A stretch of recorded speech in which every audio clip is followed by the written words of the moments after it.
This is the Sunny Hills Broadcasting Club, covering the engineering building.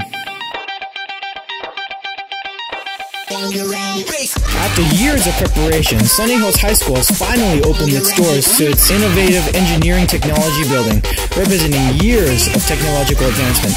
The $4 million, 9,000 square foot facility features 2 newly furnished engineering labs, 1 science lab, and a mathematics classroom. The new building houses EPIC, which is an innovative engineering program that weaves through each level of the high school curriculum to culminate into a capstone course. Sunny Hills High School is the only school on the West Coast to provide opportunities incorporating technology in 3D design, synthesis and music, micro-aero vehicles, chemical engineering, and robotics. I gotta tell you, I was pretty excited. We didn't know what the scope of what the building was going to look like. We had a rough idea. We had some plans and some drawings. So we were pretty excited about it. One of the things about the building that we discovered was that the way that it was originally designed, there were some significant issues. And so we put our heads together working with Mr. Zamora and some of the building folks to redesign the original plan. And we're pretty happy with the way it turned out. So a typical day in engineering class, and I'll use mechatronics as an example, is we spend a tremendous amount of time on the computers. We're usually talking with each other. Some of the time is researching different ideas, making connections. For example, we want to design a component that meets a specific need, and so we go through the whole creative process outside of the traditional norms on how to come up with a solution. So an immense amount of research inside the classroom, outside, using the technology, projecting on the smartboard and interacting. So we have lots of student interaction happening all over the place.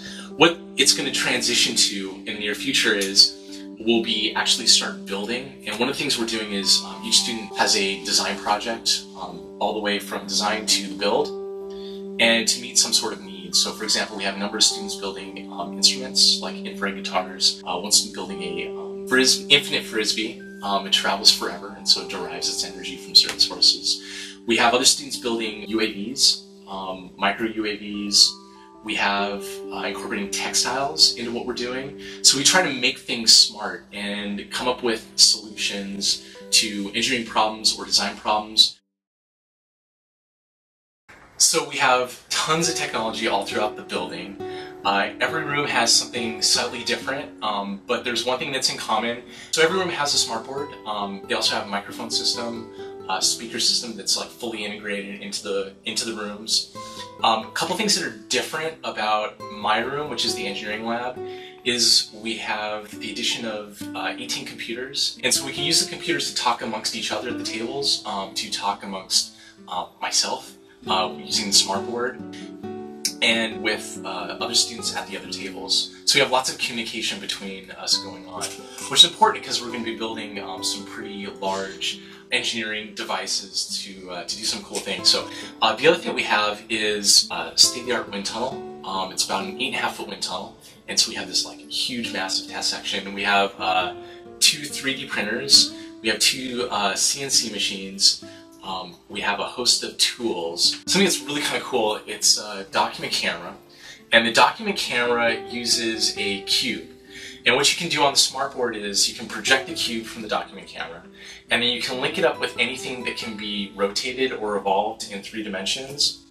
And when you go onto the smartboard, you link the 2 together, and the cube disappears and it turns into that object. So for example, if it was a hydrogen molecule, or if it was a water molecule, the cube will become a water molecule, and as you rotate the cube underneath the camera, you can actually see it rotating. So we can do this with engineering drawings. So we can take the engineering drawings that are in Mr. Zanoni's room, or that we perform in here in this lab, and we can actually rotate them in 3D, and we can see how pieces come together before we actually print them in the 3D printer. The Engineering Technology Building is now operational and open to students and staff. The Engineering Building marks a major milestone in the outstanding academic achievement of Sunny Hills High School.